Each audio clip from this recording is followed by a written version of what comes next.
y van a los reyes de la tierra en todo el mundo para reunirlos a la batalla del gran día del Dios Todopoderoso.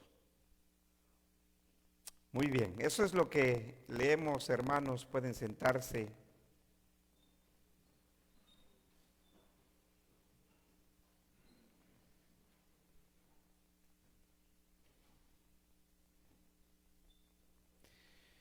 Bien, estamos en este capítulo 16 de este libro de Apocalipsis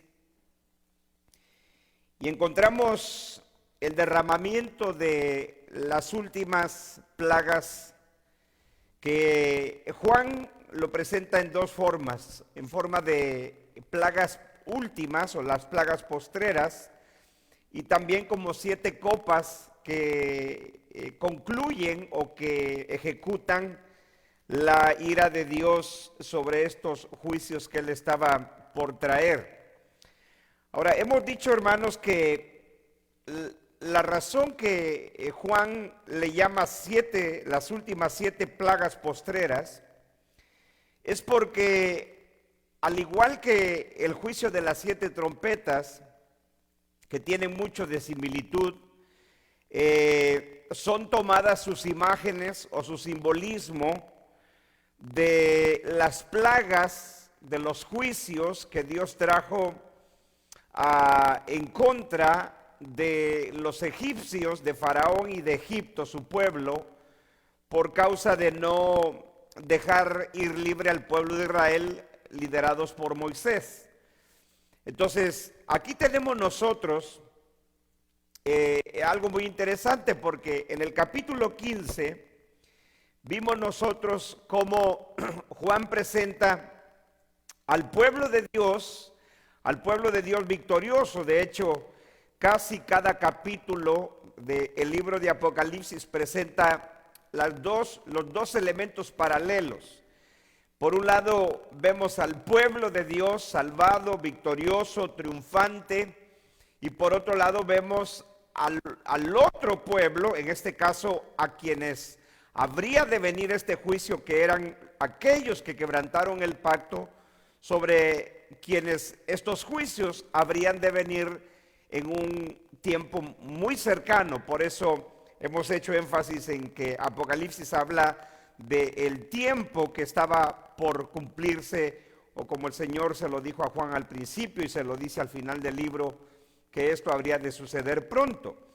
Entonces, casi en cada capítulo vemos los dos hechos. Por un lado, Dios salvando a su pueblo, a su verdadero pueblo, la iglesia, y por otro lado, trayendo juicio sobre los enemigos, sobre los perseguidores de su pueblo, que era la iglesia en el primer siglo. Entonces, en el capítulo 15 vimos cómo Juan, a través de las imágenes del Éxodo, presentó al pueblo de Dios cruzando, así como Israel, cuando fue liberado de Egipto, cruzaron el Mar Rojo. Así también Juan presentó al pueblo de Dios, ya no cruzando el Mar Rojo, sino el mar de cristal que estaba enfrente del trono de Dios. Entonces vimos al pueblo de Dios victorioso, triunfante, en las imágenes del Éxodo, así como cuando los israelitas cruzaron el Mar Rojo, cantaron el canto de Moisés o el cántico de victoria. Así también estos que están delante del mar de vidrio junto al trono, dice que cantaron el cántico de Moisés y el cántico del Cordero.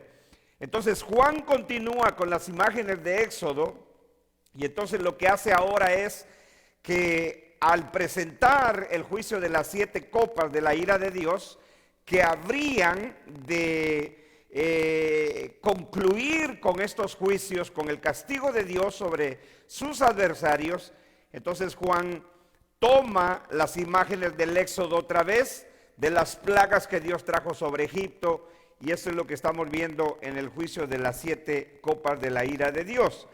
Ahora llegamos a la 4ª copa, que encontramos en el versículo 8, y dice: el 4º ángel derramó su copa sobre el sol, al cual le fue dado quemar a los hombres con fuego. Dice, y los hombres se quemaron con el gran calor y blasfemaron el nombre de Dios, que tiene poder sobre estas plagas, y no se arrepintieron para darle gloria. Bueno, aquí sería muy fácil, y eso es realmente lo que hacen los que toman la postura literal o la postura literalista de interpretación, porque es muy fácil decir, bueno, aquí está hablando literalmente de que el sol va a quemar a los hombres y que será tan terrible la quemadura del sol que entonces esto es algo literal, es por lo menos como lo interpretan quienes tienen la interpretación futurista del libro, que será una quemadura del sol literal sobre los hombres. Pero la verdad es que aquí continuamos con símbolos. Esto no puede ser tomado literal, porque el mismo libro, lo vamos a ver que el mismo libro de Apocalipsis está haciendo un contraste entre el juicio, o cuando Dios usó las imágenes del sol para dañar a quienes traía juicio, y luego cómo Dios utilizó las imágenes del sol que no quemarían a aquellos que eran de su pueblo. Pero Dios estaba hablando siempre en sentido figurado, es decir, simbólicamente.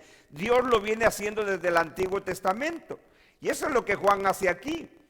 Porque Juan lo que tiene en mente aquí probablemente es que él no está tomando de una de las plagas de Egipto el ejemplo, sino que está tomando el ejemplo probablemente del hecho de que así como Dios, cuando sacó a su pueblo de Egipto, a su verdadero pueblo, recuerde que hay contrastes en Apocalipsis, contrastes entre lo que Dios hizo con su pueblo en el antiguo pacto y con lo que ese pueblo que aparentemente era el pueblo del pacto, pero lo quebrantó, ahora son ellos los que reciben esos juicios relatados en este libro.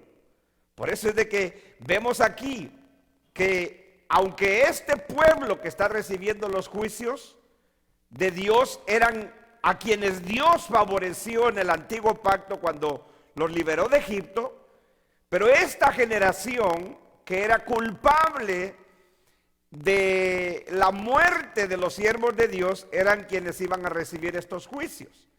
Entonces, lo que Dios está, o por lo menos en el simbolismo que Juan utiliza aquí, es que no está hablando de que literalmente los hombres iban a ser quemados por el sol, porque realmente no sucedió. Recuerde que estos son eventos que estaban por suceder, y que estos eventos que relata Apocalipsis son eventos que estaban por suceder con la destrucción del templo y de Jerusalén y de la nación de Israel, que se había rebelado, habían rechazado al Mesías, al Salvador, habían matado al Señor, habían matado a los profetas, y por eso es que estos juicios están cayendo, o por lo menos para ellos iba a ser en un futuro cercano. Por eso es de que en la última copa, en la tercera que nos quedamos, dice que estos juicios de estas copas de la ira de Dios vinieron, ¿por qué?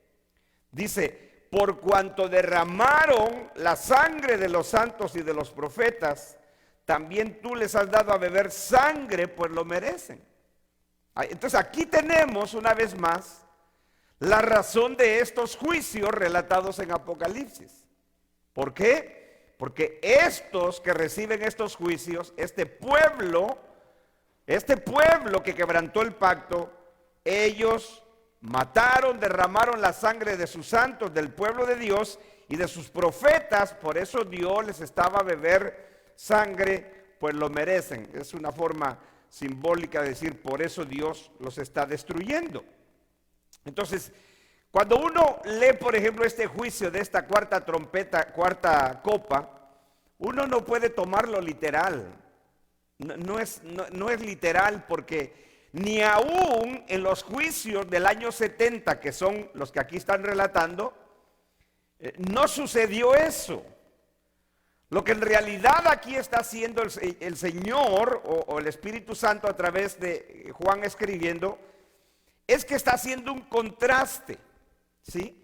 Por ejemplo, cuando Dios sacó a su pueblo de Egipto, recuerde que para llegar a la tierra prometida, de Egipto a la tierra prometida, ellos iban a cruzar un terrible desierto, ¿sí o no? Dicen los expertos, realmente ni siquiera en eso se ponen de acuerdo, que algunos dicen que se hacía más o menos como unos 20 días de camino de cruzar el Mar Rojo a la tierra prometida. Otros hablan de diferencia de algunos días, pero es más o menos por ahí está el tiempo, caminando. Pero como el pueblo de Israel era desobediente, dice que daban vueltas en el desierto, ¿verdad?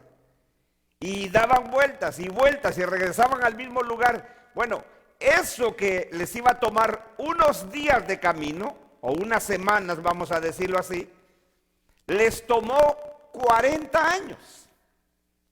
O sea, eso es sorprendente. El camino que les iba a tomar una semana les tomó 40 años. Pero entonces, aquí es donde debemos de ponernos a pensar. ¿Quién puede vivir en el desierto 40 años, hermano? El desierto tiene dos características. Una, que cuando es tiempo de frío, es terriblemente frío el desierto. Cuando es tiempo de calor, es insoportable el calor en el desierto. Esa es la característica del desierto. Que cuando es temporada de frío, es extremadamente frío.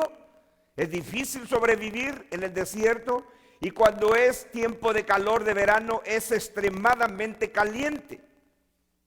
Yo estaba viendo un documental en Discovery de los desiertos más calientes en el mundo, y estaban sacando un animalito. Hay un animalito que es como una lagartija.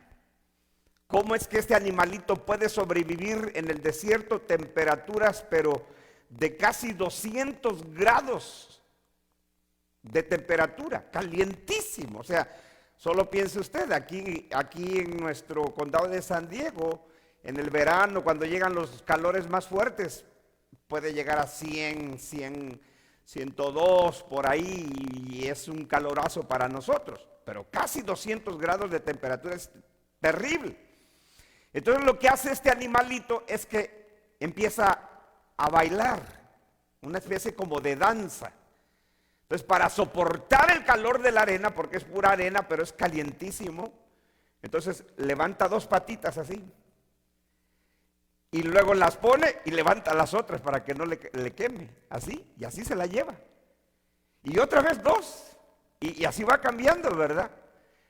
Pero entonces corre tan rápido, pero corre tan rápido por el calor de la arena. Entonces, cuando uno se pone a pensar, ¿cómo es posible que este pueblo de Israel anduvo 40 años en el desierto? Donde Dios le dice, por ejemplo en el libro de Deuteronomio le dice, acuérdate, le dice a Israel, que cuando yo te traje por el desierto, dice, tu pie nunca se hinchó, tu calzado nunca se desgastó. O sea, eso era sorprendente, milagroso. Pero aquí viene el punto. ¿Cómo es que esta gente, con niños, animales, pudo sobrevivir 40 años en calores extremos? Porque los calores del Medio Oriente son uno de los más extremos en el planeta Tierra. ¿Cómo pudieron sobrevivir al frío en la noche o en el tiempo de invierno? Aquí viene el punto. Porque dice que Dios les ponía una nube que los cubría ¿de qué? De día, y una nube en la noche. Entonces, eso es lo que Dios estaba haciendo. Por eso cuando Dios habla en el Antiguo Testamento y dice, simbólicamente le decía a su pueblo, el sol no te fatigará, Eso era lo que Dios estaba diciendo. Yo estoy contigo. Yo te voy a proteger. Yo te voy a sustentar. Entonces, ¿qué es lo que hace Dios con este símbolo de esta copa, cuarta copa, de esta plaga? Que es el contraste de lo que Dios hace con su pueblo. A estos que están recibiendo estos juicios, el calor los quema. El calor los está destruyendo. Por eso dice, y derramó su copa sobre el sol, al cual fue dado quemar a los hombres con fuego.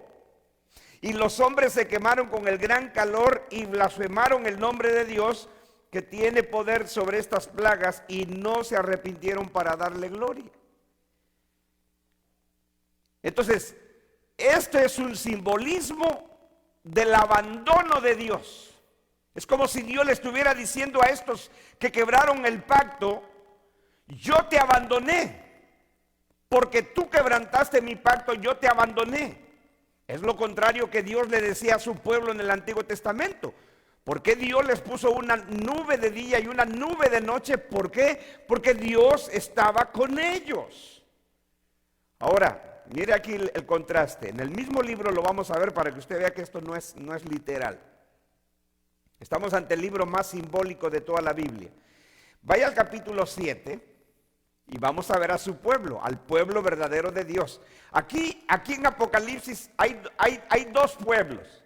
El verdadero pueblo de Dios, que es la iglesia, la iglesia verdadera, a quienes Dios salva, redime en este libro, a los que protege. Y por otro lado, el pueblo que recibe su juicio, que es la nación de Israel por haber quebrantado su pacto. Es decir, aquellos que apostataron, aquellos que rechazaron al Mesías.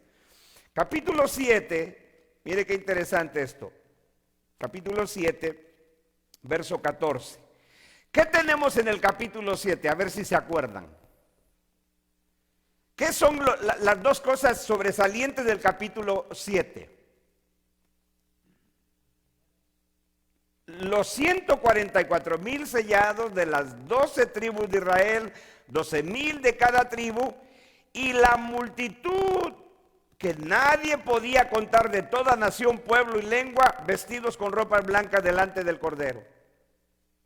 Y dijimos que en ese simbolismo de los 144,000 y la multitud de todo pueblo y toda lengua vestidos de ropas blancas, lo que ahí tenemos es a toda la iglesia del primer siglo, tanto judíos como gentiles, porque la iglesia estaba formada por judíos, por gentiles.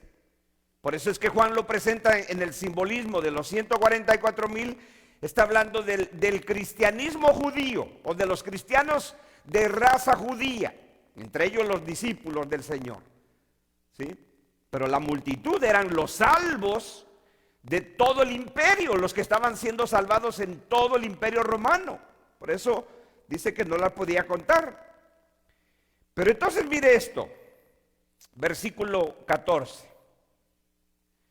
El verso 13 dice: entonces uno de los ancianos, de los 24 ancianos que están delante del trono, habló diciéndome: estos que están vestidos de ropas blancas, ¿quiénes son y de dónde han venido? Le pregunta el anciano a Juan, ¿verdad? Dos preguntas: ¿quiénes son y de dónde han venido? Verso 14: yo le dije: Señor, tú lo sabes. Y él me dijo: estos, o sea, los 144,000 y la multitud de ropas blancas, dice, estos son los que han salido de la gran tribulación. Estos, en la postura futurista, dicen que estos son los salvos que se salvan en la gran tribulación que está por venir en el futuro. Por eso ellos, los futuristas, dicen que en la gran tribulación será el periodo más grande de salvación de la historia del mundo.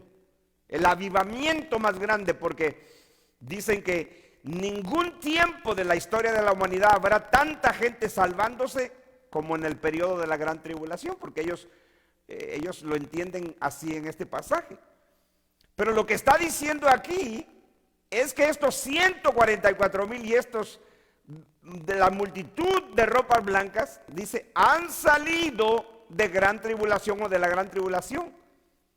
Y la gran tribulación fue ese periodo de persecución de Israel o de los judíos contra la iglesia, apoyados por el imperio romano, por la bestia.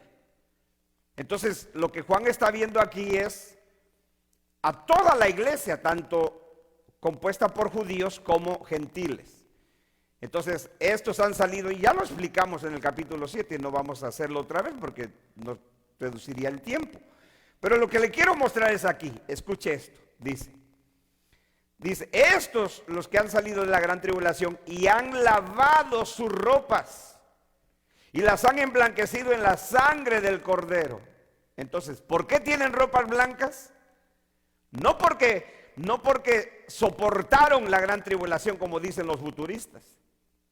Sí, porque hay futuristas que le aconsejan a la gente y le dicen, si te quieres salvar y te quedas a la gran tribulación, tienes que soportar que te persiga el anticristo y que aún te maten para que puedas entrar al cielo. No, estos no fueron al cielo ni están con ropas blancas. Las ropas blancas representan la justicia de Cristo en el creyente.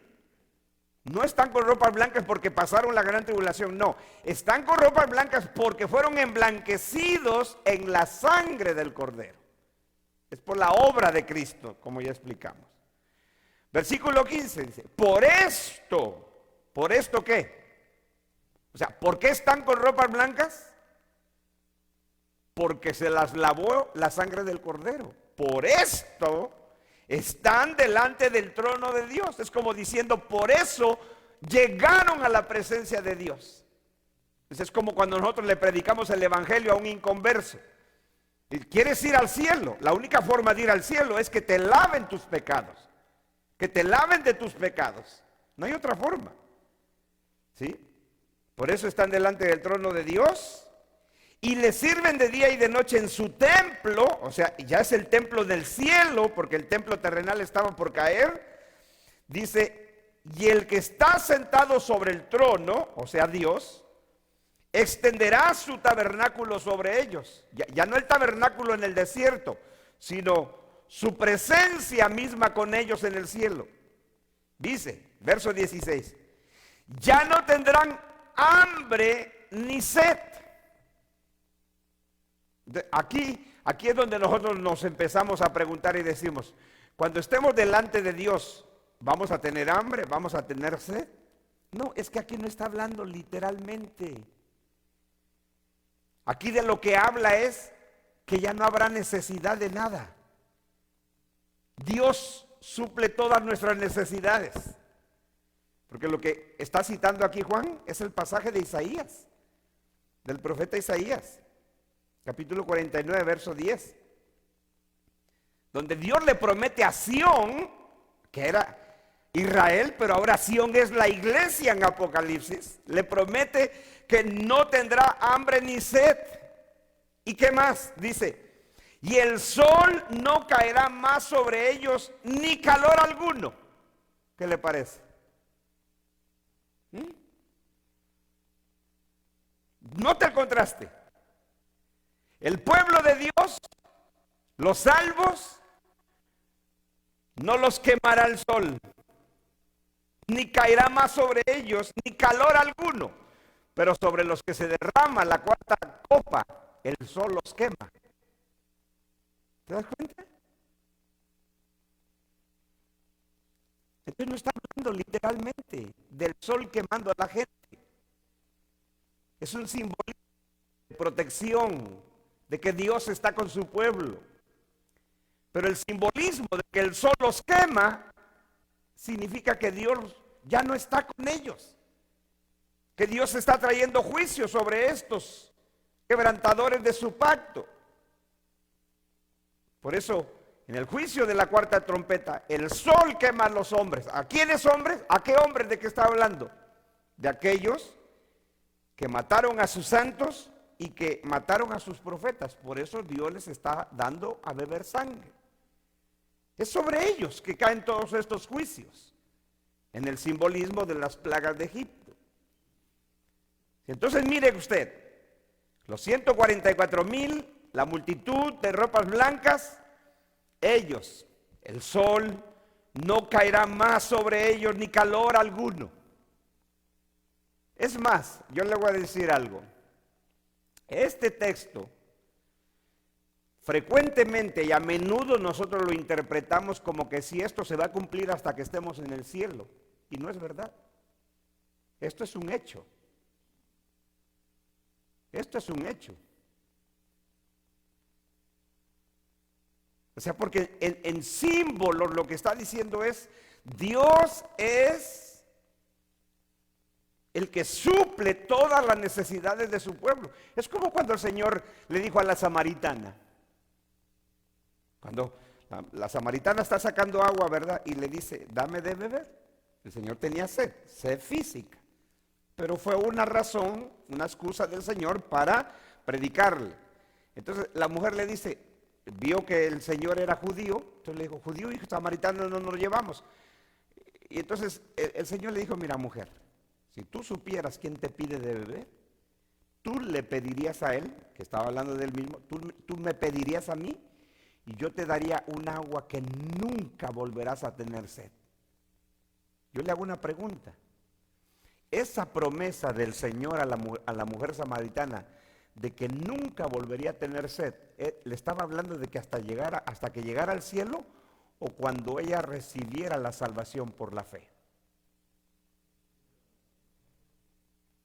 Era la promesa de todo aquel que es salvo y acepta por fe el evangelio. No volverás a tener sed. Entonces usted no tiene que llegar al cielo para decir, bueno, para que esta se cumpla, entonces hasta que yo llegue al cielo. No, el Señor no estaba prometiendo esto hasta que usted llegue al cielo. Esta es una promesa real para todo creyente. No tendrán hambre ni sed. Pero usted dice, pero yo sigo teniendo hambre. Pero es que no está hablando de comida física ni de agua física. Está hablando de comida espiritual y de agua espiritual. Jesús dijo que Él era el pan de vida. Y si tú has creído en Jesucristo, tú no volverás a tener hambre. Porque tú has comido del pan de vida. Por eso le dijo a los judíos, ustedes comieron del pan que Moisés les dio en el desierto, pero yo soy el verdadero pan que descendió del cielo. Porque el que come de mí no volverá a tener hambre. ¿Sí? Entonces este texto usted no debe de interpretarlo como que hasta que llegue al cielo ya no voy a tener hambre ni sed, ni el sol caerá más sobre mí, ni calor alguno. Es una promesa real para el pueblo de Dios, porque Dios está hablando en simbolismo de que Dios está con su pueblo, que Él es el sustentador de su pueblo, que Dios no deja a su verdadero pueblo. Note el contraste. A los 144,000 y a la multitud de ropas blancas, ellos no tendrán hambre ni sed, ni sol caerá sobre ellos, ni calor alguno, pero sobre los quebrantadores del pacto, sobre los asesinos de su pueblo, ellos el sol los quemó. ¿Sí lo ve? A ellos el sol sí los quemó. Porque está en símbolos diciendo Dios, este no es mi pueblo. Estos son asesinos, estos son incrédulos, estos me mataron a mí, mataron a mi hijo, mataron a mis profetas, han matado a mis santos. Por eso yo voy a hacer que el sol los queme. Es decir, diciendo Dios, yo los abandoné. Yo no estoy con ellos, con los que estoy es con aquellos 144,000 del remanente de Israel y con la multitud de ropas blancas. Esos son mi verdadero pueblo. Por eso el sol a ellos no los quemará, ni calor alguno los dañará. ¿Sí? Entonces por eso tenemos textos como en Isaías 49:10, que precisamente está citando Juan aquí. Pero si podemos, por ejemplo, leer nosotros en Salmo 121, leamos un rapidito ahí para que usted vea cómo Dios hablaba a su pueblo ahí, en ese lenguaje de protección contra el sol. Salmo Salmo 121.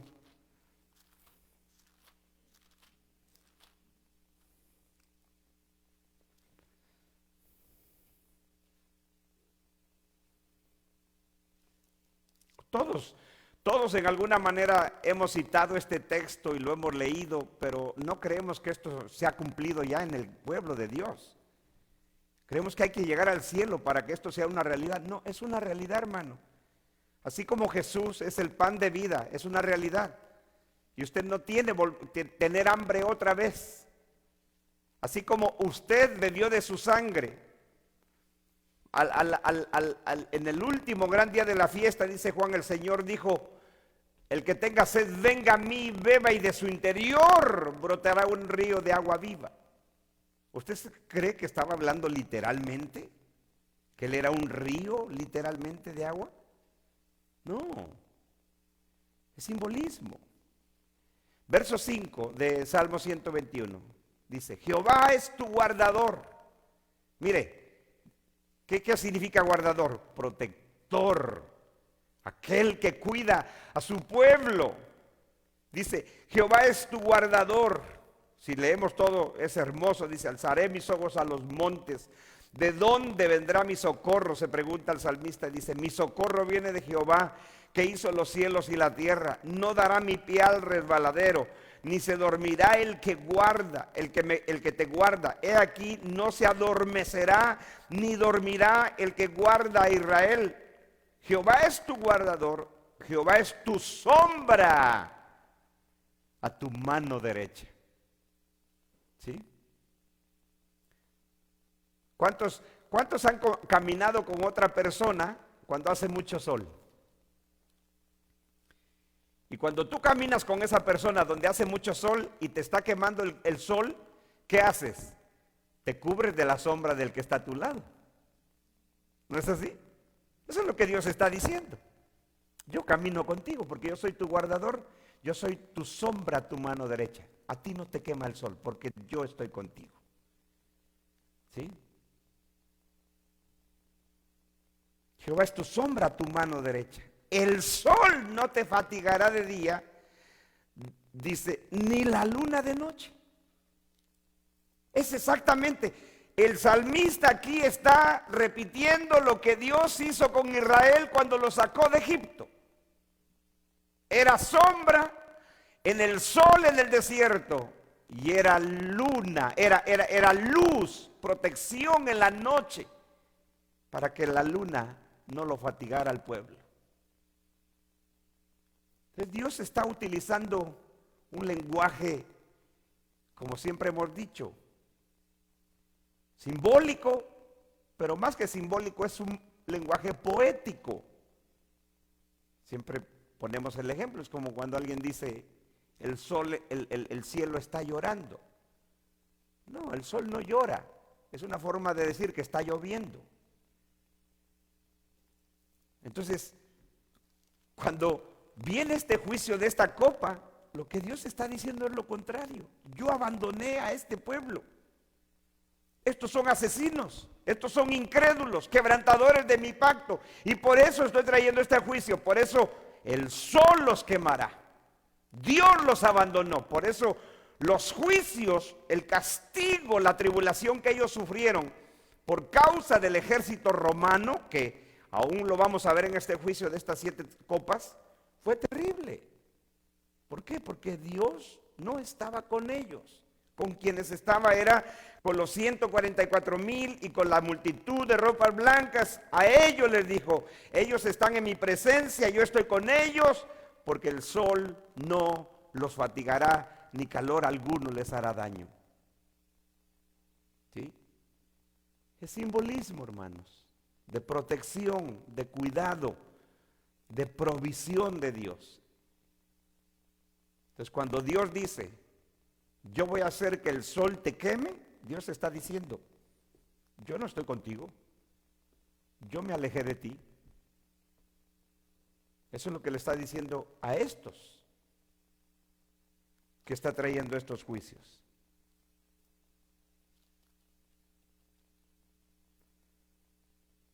Entonces, volvamos ahí en Apocalipsis.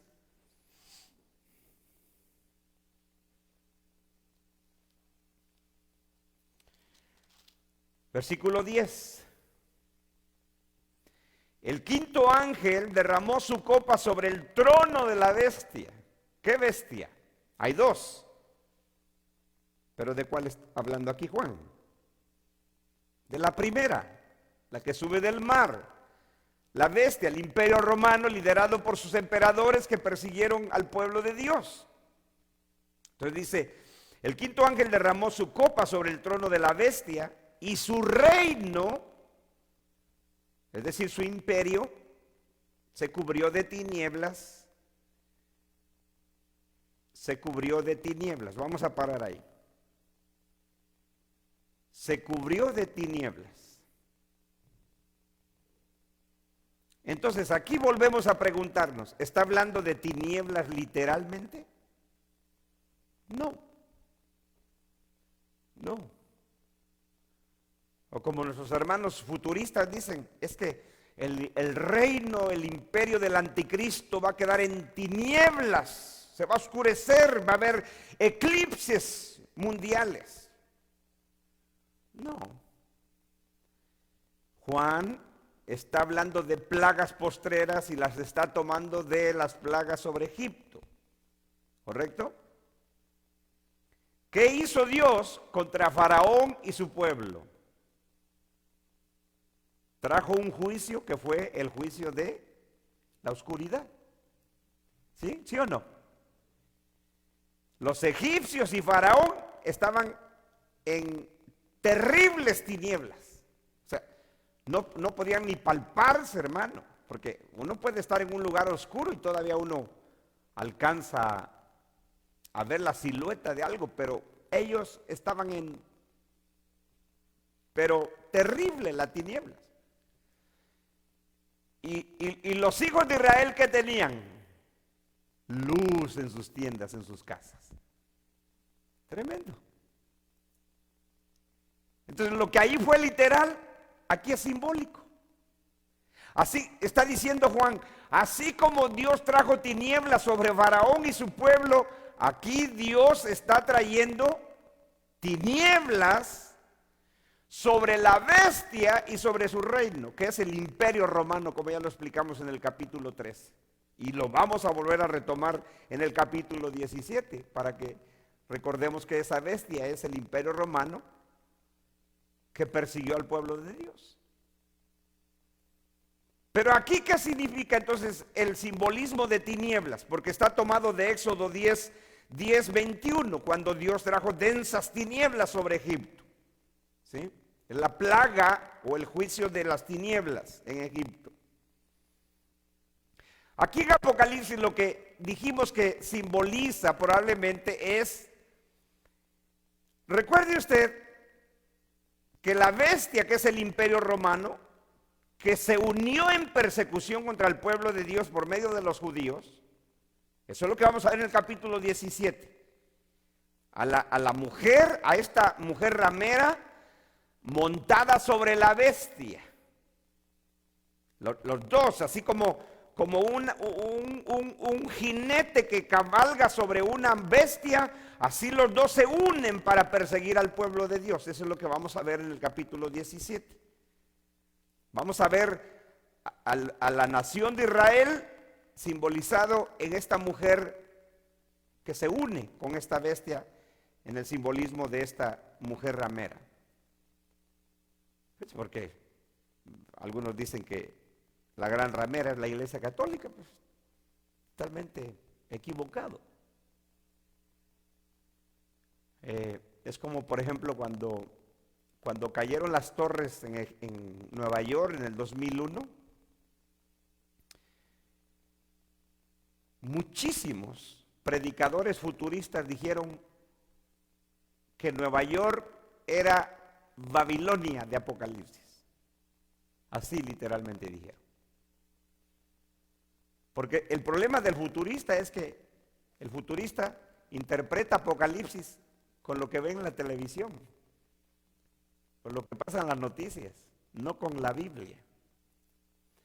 Entonces, ¿cuántos de ellos dijeron, no cabe duda que Nueva York era Babilonia? Porque ellos dicen que cuando cayeron se derritieron, se colapsaron las dos torres del World Trade Center. Dicen ellos, ahí se cumplió cuando dice que subió el humo de ella. Entonces ellos dijeron que Nueva York era Babilonia. Entonces por eso siguen inventando que si es Nueva York, que si va a ser otra gran ciudad del mundo y todo. Pero ya unos ya dijeron que era Nueva York. Es el problema de especular con la Biblia. Entonces aquí lo que está hablando es de que recuerde usted que el libro de Apocalipsis está enfocado en el juicio que Dios trae sobre esa generación que era culpable de la muerte de los profetas, de los santos y del Señor mismo. Pero el Imperio Romano,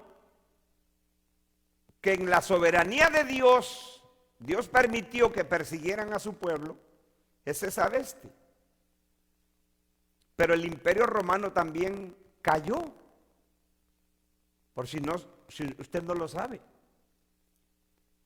Entonces el libro de Apocalipsis trata, aunque poco, sobre el hecho de que también el Imperio Romano habría de caer.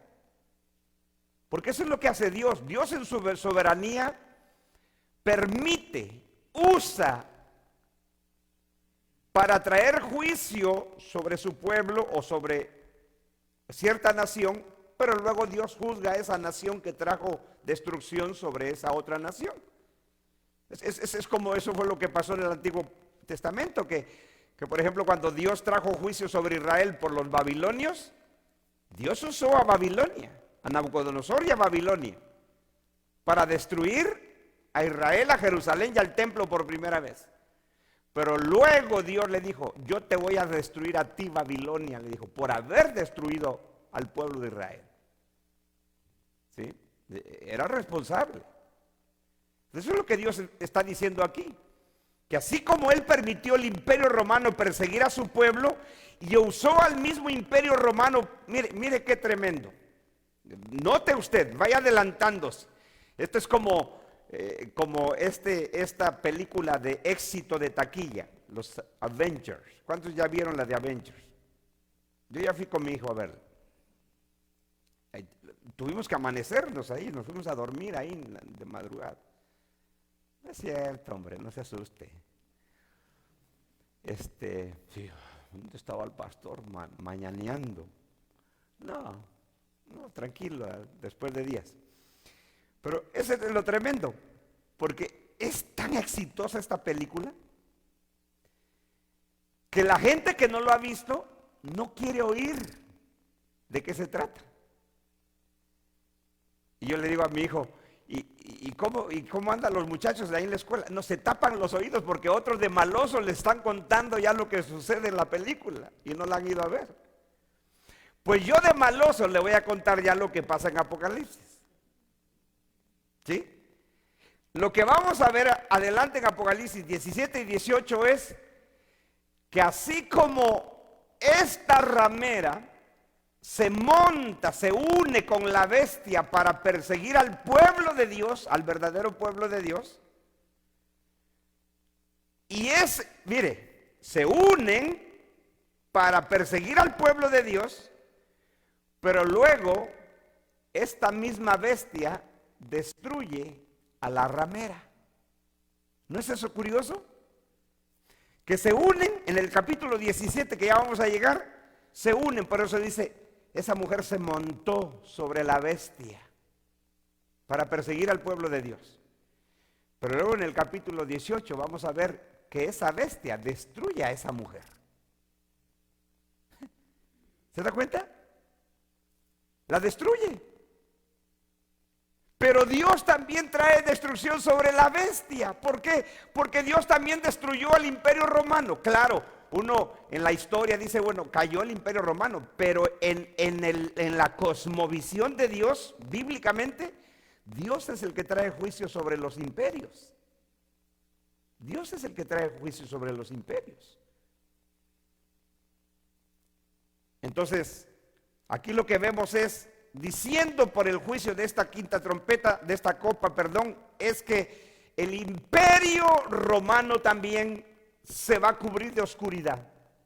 Van a caer sus reyes. Por eso en el capítulo 17 Juan nos va a decir que 5 han caído, uno es, y el otro cuando venga es necesario que dure poco tiempo. Porque hubo un periodo en el imperio romano que duraban muy poquito los emperadores porque los mataban. Se le conoció como la época de los que fueron, creo que fueron 4 emperadores, así seguiditos. A 3 de ellos los asesinaron. Entonces fue una crisis terrible. Explicamos eso cuando vimos que la bestia fue herida de muerte, pero su herida mortal fue sanada. Explicábamos ahí que ahí de lo que sucedió es que el imperio romano estaba por colapsarse, pero revivió, o sea, se reintegró otra vez. Pero eso lo vamos a ver en el capítulo 17. Entonces aquí lo que está hablando es de que el imperio romano también caerá. Y así sucedió. Así sucedió. Así sucedió. El imperio romano también cayó como imperio. Pero ahora luego dice, y mordían de dolor sus lenguas, y blasfemaron contra el Dios del cielo por sus dolores y por sus úlceras, y no se arrepintieron de sus obras. A ver, ¿quiénes mordían de dolor sus lenguas? ¿Quiénes blasfemaron contra el Dios del cielo por sus dolores y por sus úlceras y no se arrepintieron de sus obras? ¿Quiénes?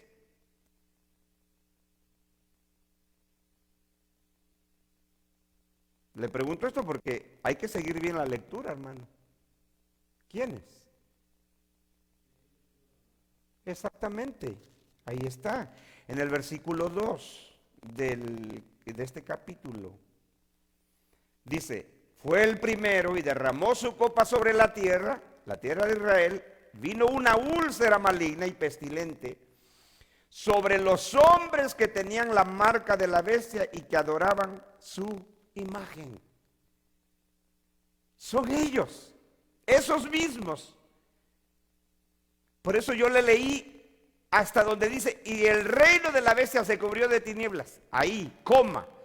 Porque los que se mordían de dolor las lenguas y blasfemaron contra Dios del cielo por sus dolores y por sus úlceras y no se arrepintieron de sus obras, fueron los que habían adorado a la bestia y habían recibido la marca de su nombre. Verso 2. ¿Sí? De ellos está hablando Juan. Los vuelve a retomar otra vez. ¿Sí? ¿Está ahí o no está ahí? Sí, porque es fácil pensar de que los que se mordían la lengua, que aquí está hablando otra vez de simbolismo, pero lo que está hablando es de sufrimiento, no son los del imperio romano, no, son aquellos que adoraron a la bestia y recibieron la marca de su imagen, lo que tenemos en el verso 2, por sus úlceras que recibieron. Y blasfemaron contra el Dios del cielo por sus dolores y por sus úlceras y no se arrepintieron de sus obras. Entonces, note ahí otra vez lo que vimos en el versículo 9. Dice, y los hombres se quemaron con el gran calor y blasfemaron el nombre de Dios, que tiene poder sobre estas plagas, y no se arrepintieron para darle gloria. ¿Y qué tenemos aquí otra vez? Y blasfemaron contra el Dios del cielo por sus dolores y por sus úlceras y no se arrepintieron de sus obras. ¿Qué nos está diciendo aquí la palabra de Dios? Que no importa lo que le suceda al ser humano, el ser humano siempre es el mismo pecador rebelde. ¿Sí? O sea, porque los seres humanos muchas veces, como que recapacitamos en el momento del sufrimiento. A veces uno cuando pasa por un sufrimiento, por alguna situación difícil en la vida, se pone a recapacitar y como que uno despierta y uno dice, me voy a componer, dice la gente. Yo me recuerdo que yo tenía un tío y mi tío era muy alcohólico. Pero de esos alcohólicos terribles que se pierden en el alcohol, que se quedan tirados. Y yo me recuerdo cuando yo veía a mi tío muchas veces a punto de morirse. Terrible, se ponía muy mal. Pero cuando sobrevivía a esa situación decía, ya no voy a tomar. Aléjeme en esa cerveza. Porque bueno, ahí en nuestros pueblos ya se tomaban el alcohol crudo. O sea, sí, ese alcohol que uno se echa en las heridas. Eso es terrible. Quema a la gente por dentro. Pero así somos las personas cuando estamos ante un problema, ya no. Lo que está aquí es lo que hacía Faraón. Cuando Faraón recibía los juicios con su pueblo, decía, váyanse, le decía Moisés, lo mandaba a llamar, ya, váyanse, adoren a su Dios. Pero ya cuando iban los judíos caminando para ir fuera de Egipto, decía, no se van, decía otra vez. Porque así es el ser humano es el mismo pecador de siempre. Si Dios no le convierte el corazón, es el mismo. Y a veces no importa lo que esté viviendo, no se arrepiente ni aún así. ¿Sí? Eso es lo que está diciendo aquí. Y no se arrepintieron de sus obras. Versículo 12, para terminar. El sexto ángel derramó su copa sobre el gran río Éufrates. Otra vez tenemos aquí el río Éufrates. Y el agua de este se secó para que estuviese preparado el camino de los reyes del oriente. Entonces, ¿dónde vimos al río Éufrates aquí en Apocalipsis? En el capítulo 9. Vaya al capítulo 9 conmigo. Precisamente en el juicio de la sexta trompeta. Ahí está el paralelismo. Son juicios similares. Solo que uno empieza y el otro lo concluye. Las 7 trompetas empiezan el juicio y las 7 copas lo concluyen. Por eso lo vimos ahí en el juicio de las 7 copas cuando dice, porque en ellas ha de consumarse la ira de Dios. Entonces, en capítulo 9, versículo 14, dice, verso 13. El sexto ángel tocó la trompeta y oí una voz de entre los 4 cuernos del altar de oro que estaba delante de Dios, diciendo al sexto ángel que tenía la trompeta, desata a los 4 ángeles que están atados junto al gran río Éufrates. Y fueron desatados los 4 ángeles que estaban preparados para la hora, día, mes y año a fin de matar a la tercera parte de los hombres. Y el número de los ejércitos de los jinetes era 200 millones. Yo oí su número. Así vi en visión los caballos y sus jinetes, los cuales tenían corazas de fuego, de zafiro y de azufre, y las cabezas de los caballos eran como cabezas de leones, y de su boca salían fuego, humo y azufre. Entonces, ahí en el juicio de la sexta trompeta, lo que vemos es que hay 4 ángeles atados junto al río Éufrates y se les dice, desátenlos, o sea, suéltenlos. Explicamos en ese lugar que esos ángeles representan líderes de estos ejércitos, porque esos ejércitos desatados para que pasen en el río Éufrates es el ejército romano. Es el ejército romano liderado por el general Tito cuando ellos toman Jerusalén para destruirla y destruir el templo en el año 70.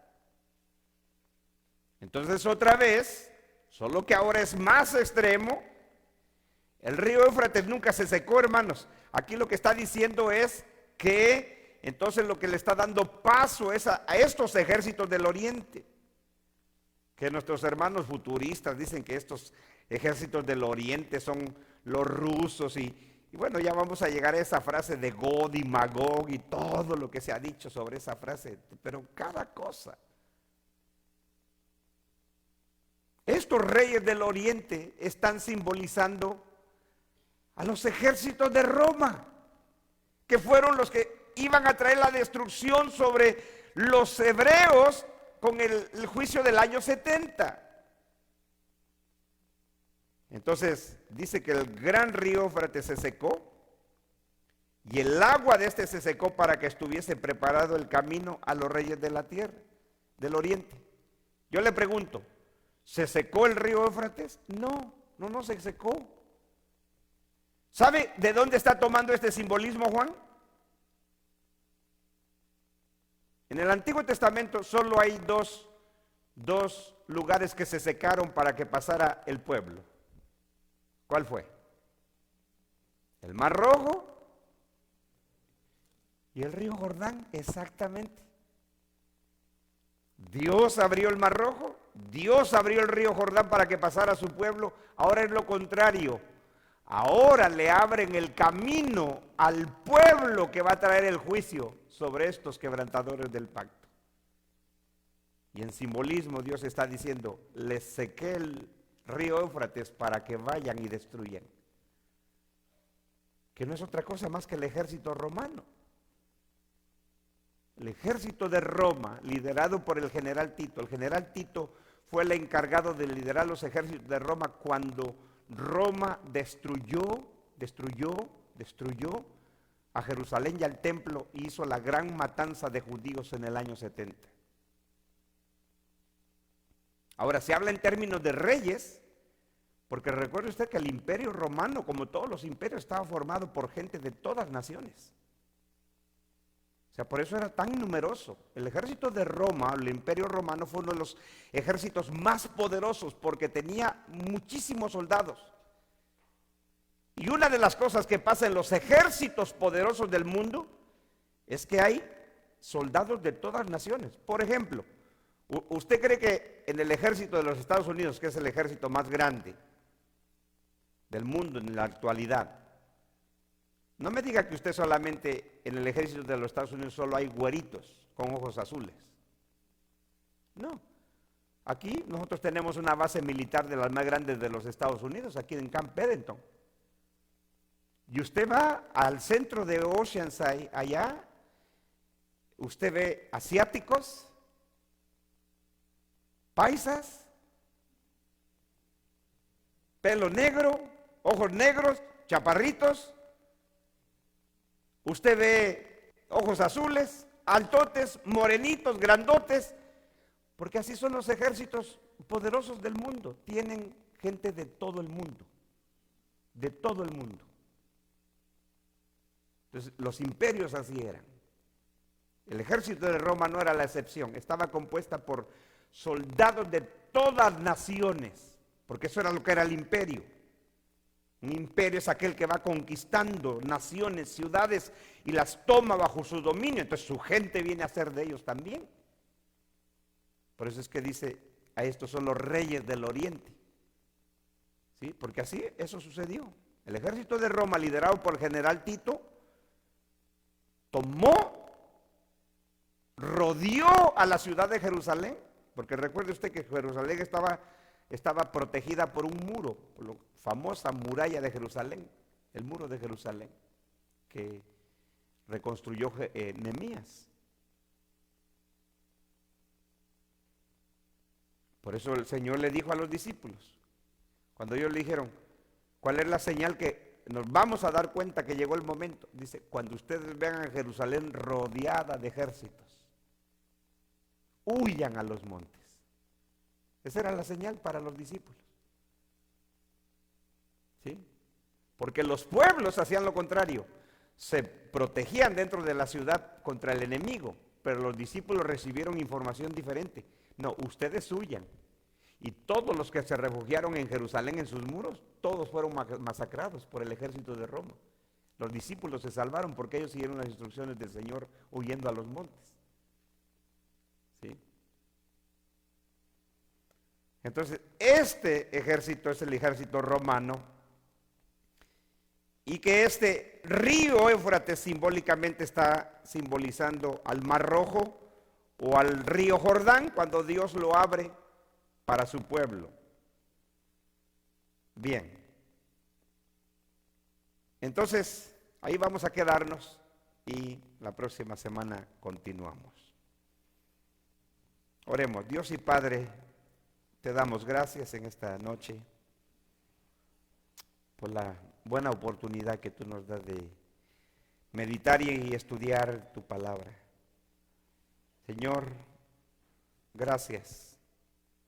Damos gracias a ti por tu gran misericordia, por hacernos tu pueblo.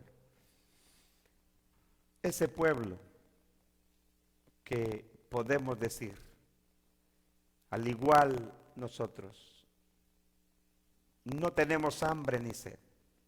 El sol no nos fatigará, porque tú eres nuestra sombra, nuestra mano derecha. Qué promesa, Señor. Qué promesa que disfrutamos tu pueblo desde ahora y para siempre. Gracias, Señor. Por Jesús, nuestro Salvador, te damos gracias. Amén. Amén. Amén, hermanos. Bendiciones.